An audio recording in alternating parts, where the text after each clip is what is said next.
చాణక్యుని నీతి ఏం చెప్తుందో ఎరికేనా? తెలిసినోళ్ళు కింద కామెంట్ పెట్టుర్రి. గదేనుల్లా నాయకుడు అవ్వాలంటే ఎసొంటి లక్షణాలు ఉండాలి? ప్రజలను రక్షించే విషయంలో ముందుండాలి. మనకు మంచి చెప్పే గురువులను పెద్దలను గౌరవించాలి. అటెనక బాగా తెలివి ఉండాలి. ఎందుకంటే దిమాక్ ఉంటేనే కదా ఈ దునియా అంతా ఏలేది. మరి ఆడవాళ్ళను గౌరవించాలి. గదేనుల్లా ధర్మంగా ఉండాలంటనుల్లా కోపం అస్సలే వనికి రాదు. అత్యాశకు అస్సలే పోవద్దు. మూర్ఖంగా ఉండొద్దు. ఇతరుల సొమ్ము అయితే అస్సలు ఆశించొద్దు. ఇవన్నీ రాజుకుండే లక్షణాలంటనుల్లా. లేకపోతే వినాశనం తప్పదంట. మరి గసొంటి నాయకులు ఎవరైనా గీ దినాలు ఉన్నారా? ఏడ చూసినా దోపిడి దోపిడి దోపిడి. కనీసం మాటలన్నా చక్కగా వస్తాయంటే గవి కూడా ఉండవాయే. ఎందుకంటే వాళ్ళని చూసి వీళ్ళు, వీళ్ళని చూసి వాళ్ళు, ఒకటే వారిగా. ఏమైనా గాని గిప్పట్ల రాజకీయం అంటే ఎట్లయితుందో ఎరికేనా? మాటల యుద్ధమే అవుతుంది.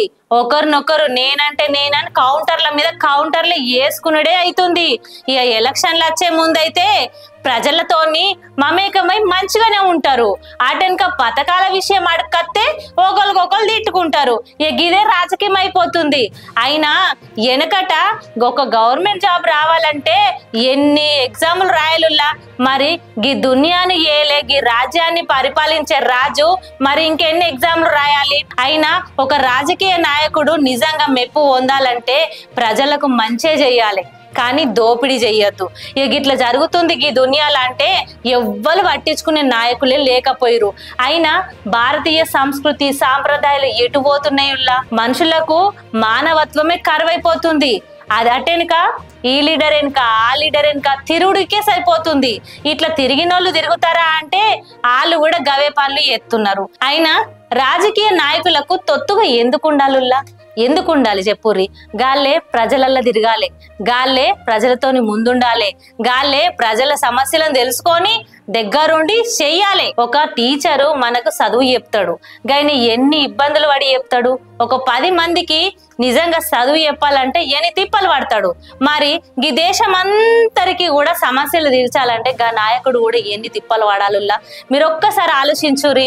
ఇప్పుడున్న రాజకీయము ముందుకెళ్ళాలన్నా ముందుకు నడవాలన్నా మంచి నాలెడ్జ్ ఉండాలి, మంచి తెలివి ఉండాలి. అటెనక ఈ కబ్జాలు లొల్లీలు ఇవన్నీ పెట్టుకోవద్దుల్లా. ఎందుకంటే ఇప్పుడు రాజకీయము మొత్తము రౌడిజం అయిపోతుంది. రౌడిజం అంటారా? మొన్నటికి మొన్న జరిగింది చూసిరుగానుల్లా. కవితక్క విషయంలో ఏం జరిగింది, అటెనక మైనంపల్లి విషయంలో ఏం జరిగింది. ఇక ఇట్లా చెప్పుకుంటా పోతే మస్తుగానే అవుతున్నాయి ఈ దునియా మీద. మరి రాజకీయ నాయకులు ఏం చేద్దాం అనుకుంటారు? ఒక్క మాట అడుగుతున్నోళ్ళ, నిజంగా ప్రజాస్వామ్యంలో మనం సమాజంలో బతుకుతున్నాం, మనం ఏం చేస్తున్నాం అని ప్రతి రాజకీయ నాయకుడు ఖచ్చితంగా ఇది ప్రశ్నించుకోవాలి. నిజంగా ఎలక్షన్ల ముందు ఒకలాగా, ఎలక్షన్ల తర్వాత ఒకలాగా గిట్లుంటే ఏ తరిక? నిజంగా భారతదేశ సంస్కృతిని సాంప్రదాయాన్ని గొప్పగా చెప్పుకుంటారు. ఎక్కడ పోయినా గీ కుట్ర కుతంత్రాలు గిసోటి రాజకీయాలు నిజంగా చెప్పుకుంటే సిగ్గుపోతుందిలా. ప్రతి రాజకీయ నాయకుడికి ఒక్కటే చెప్తున్నా, ప్రజలకు సేవ చేయాలంటేనే రాజకీయంలోకి రావాలి.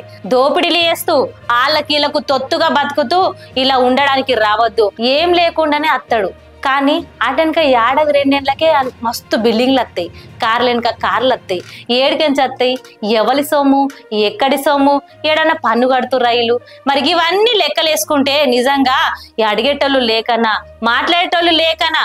అయినా రాజకీయం ఏం రాజకీయం, ఎసొంటి రాజకీయం ఎట్లా చేస్తుర్రు? ఇది ఒక్కసారి ఆలోచించుకోవాలా. ఎందుకంటే మనం భారతదేశంలో బతుకుతున్నాం. ప్రతి దినము ప్రతి గడియ ఒక పేదవాడి రక్తం కింద మనం ఎట్లా పోతున్నాము, పేదవాడి రక్తాన్ని తాగుతున్నాము అని గుండె మీద చేసుకొని ఒక్కసారి ఆలోచించాలి. ఎలక్షన్లు వస్తే సేవ చేయనికే రావాలి, సేవ చేయనికే ప్రజలు ఎన్నుకున్నారని చెప్తారు. కానీ ఏదో చేస్తారని ఆశించి వాళ్ళు ఓట్లు ఎత్తారు కావచ్చు, కానీ ఆ ఓటును అడ్డం పెట్టుకొని రాజకీయ నాయకుడు చేసే పని ఏంది? ఒక్కసారి ఆలోచించాలి. ఇవాళ రేవంత్ రెడ్డి సర్కారు ఎన్నో పథకాలు చేపట్టింది, కానీ ఎవరికి లాభము? ప్రజలను కష్టపడద్దని చెప్పేగా పథకాలు ఏమిటికుల్లా? నిజంగా రాజకీయం మొత్తానికి మారాలుల్లా.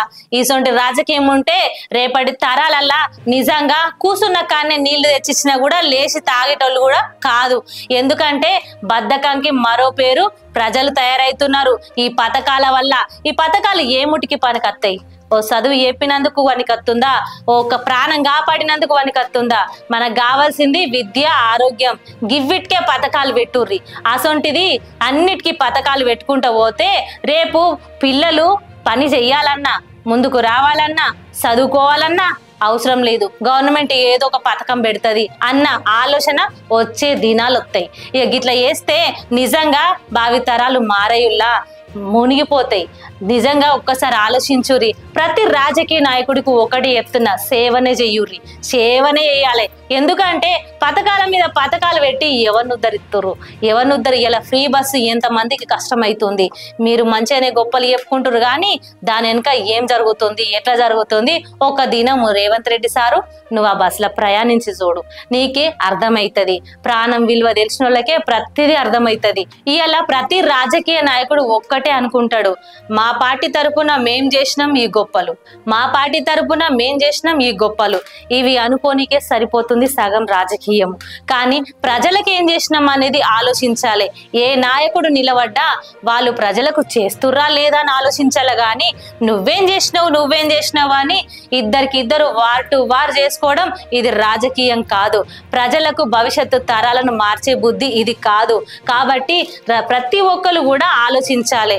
ఇవన్నీ ఆలోచించాలంటే కూడా కనీసము ఓటు హక్కును వినియోగించుకునే ప్రతి పౌరుడు ఖచ్చితంగా మంచి నాయకుడిని ఎన్నుకోవాలి. లైక్ చేయండి, షేర్ చేయండి, సబ్స్క్రైబ్ చేయండి. మరిన్ని వీడియోల కోసం బెల్ సింబల్